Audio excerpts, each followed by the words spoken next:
letting you know that now. Because you know what? Josh been a player to me, but bitch, I'm gonna play your ass out too. Watch. The case played out like a real-life version of Mean Girls.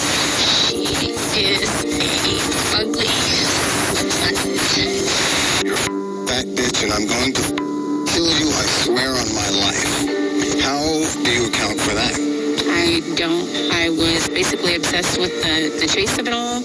Only this time, the rivalry and jealousy ended not in high school drama, but in murder. Said it because I was upset, and truthfully, I wanted to scare her. Oh, I'm gonna show you Psycho. I never had the intent on actually harming. In the quiet suburbs of Pinellas Park, Florida, the year 2009 was marked by a digital war.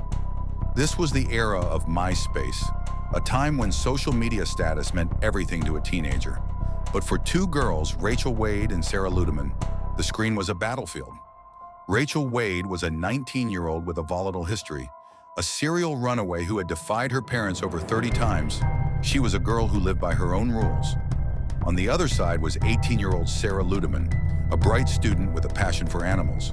Between them stood Josh Camacho, a young man who mastered the art of manipulation. Josh played a dangerous game of triangulation, feeding Rachel's insecurities while stringing Sarah along. The rivalry wasn't just about a boy, it was about territory.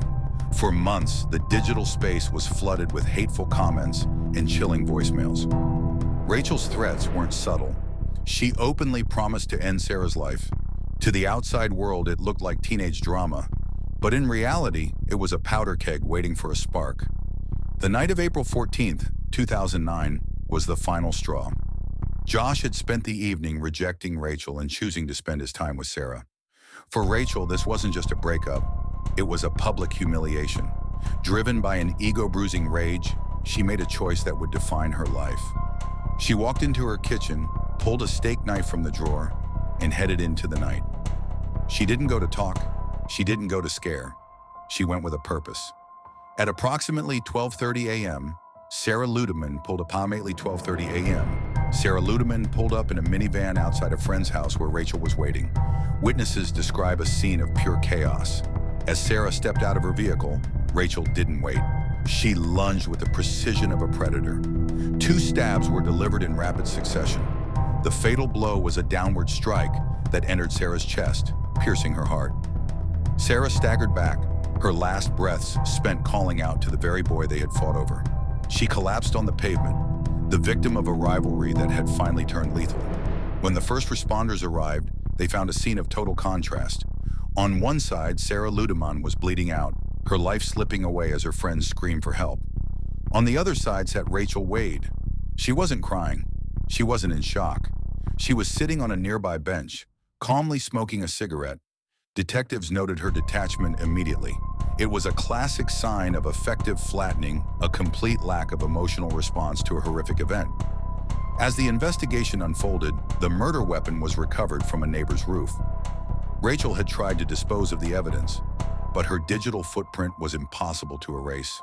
Her voicemails, some recorded months prior, provided the prosecution with a roadmap to her intent. The investigation shifted quickly from a street fight to a case of premeditated murder. As the case moved toward the courtroom, Florida's legal system became the next battleground. Rachel's defense team leaned heavily on the stand your ground law. They portrayed Rachel as a victim, a young girl who felt swarmed and threatened by Sarah and her friends.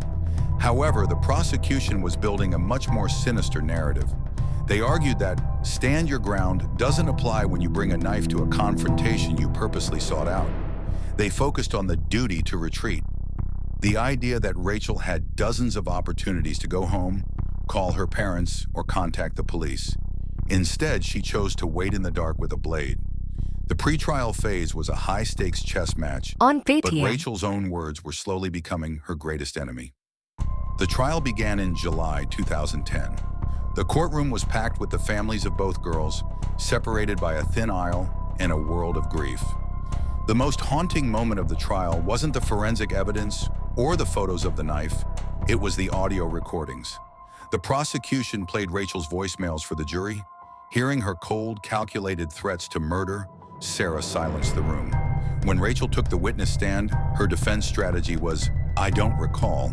She claimed a memory blackout during the actual stabbing, a common defense mechanism used to avoid admitting guilt, but the jury didn't buy it.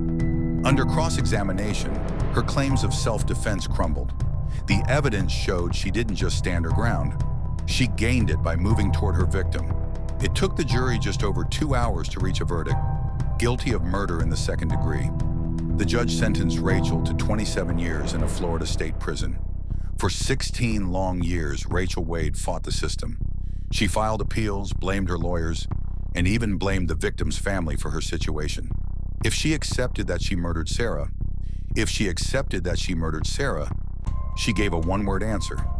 Yes. It was a confession 16 years too late for Sarah Ludemann, but a final admission of the truth for the rest of the world. The tragedy of Rachel and Sarah serves as a chilling warning about the dark side of teenage romance and the toxicity of social media feuds. A life was lost and another was ruined, all for a boy who wasn't worth the cost. If you found this deep dive into the psychology of Rachel Wade insightful, please like this video and subscribe for more true crime documentaries. What are your thoughts on the 27-year sentence? Was justice truly served? Leave your comments below. Thank you for watching.